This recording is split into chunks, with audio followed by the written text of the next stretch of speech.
This is the judgment of angels. One by one, the fallen will answer, and heaven will render its final word.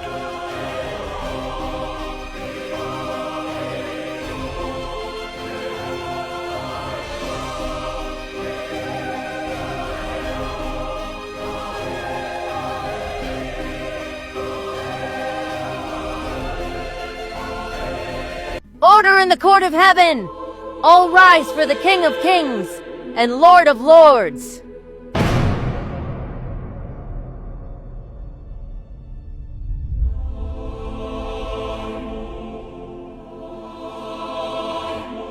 Melekor, once tasked with guiding human culture and creativity for God's glory, twisted that influence to promote idolatry and draw humanity away from true worship.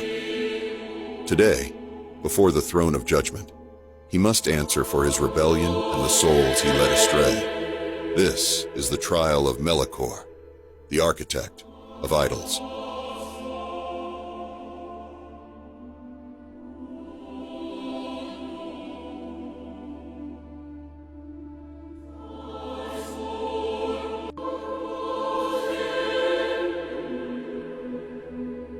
Melekor, former guiding angel of human culture and creativity.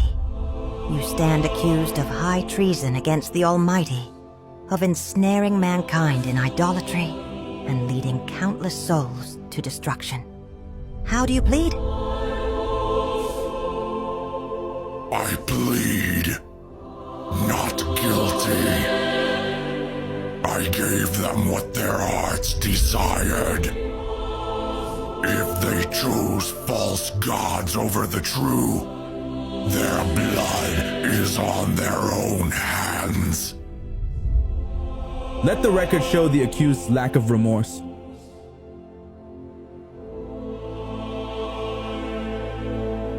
I present the charges, inspiring the worship of idols, accepting sacrifices due to God alone, deceiving kings and prophets, and seducing God's children to profane their souls with abominations like child sacrifice.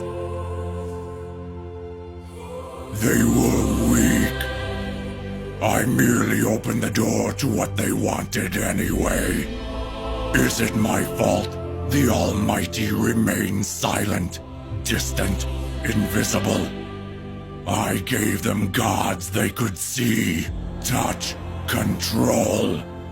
Their worship was their choice. You dare blame the sinful creatures you preyed upon? Call the witnesses! The prosecution calls Elijah to the witness box. I, Elijah, stood alone against the 450 prophets of Baal on Mount Carmel. I challenged these idol worshippers to prove the power of their so-called God. They cried out and danced in vain all day long. Then I prayed to the Lord on his altar drenched with water. Immediately the fire of God consumed the sacrifice, the altar and the water. The people fell face down, crying out, "The Lord, he is God." I then had the prophets of Baal seized and executed. For there is only one true living God, the Lord. The prosecution calls Erai to the witness box. I served in the courts of Cush, draped in glory but empty inside. When I came to Jerusalem, I came seeking answers. I left with a name, Jesus, and that name lit a fire in my bones. I returned home burning with truth, but the altars of my land burned with something else. Melekor had not left Cush. His priests wore gold and spoke with silver tongues. They welcomed me, then accused me. They said I had betrayed the gods of my ancestors. They demanded I bow to fire and statue. This is cosmic treason. You didn't just break rank, you broke creation.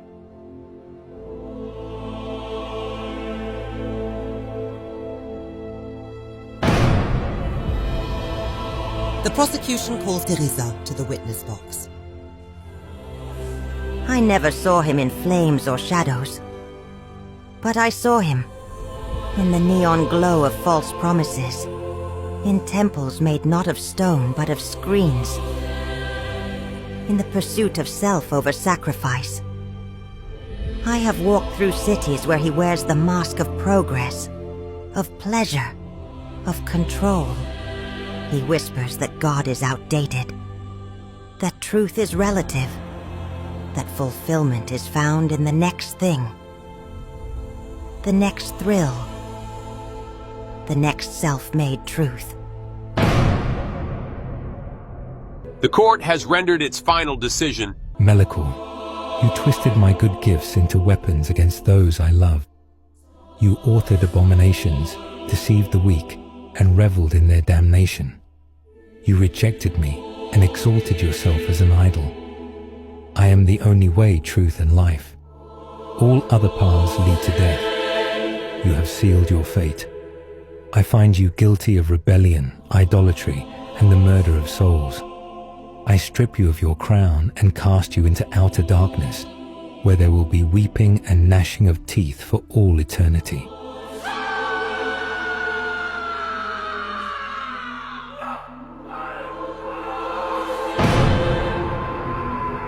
It's not myth. This is not legend. This is a glimpse of eternity, where rebellion has no hiding place, and the weight of glory cannot be mocked. One judgment rendered, countless more to come. The court remains in session.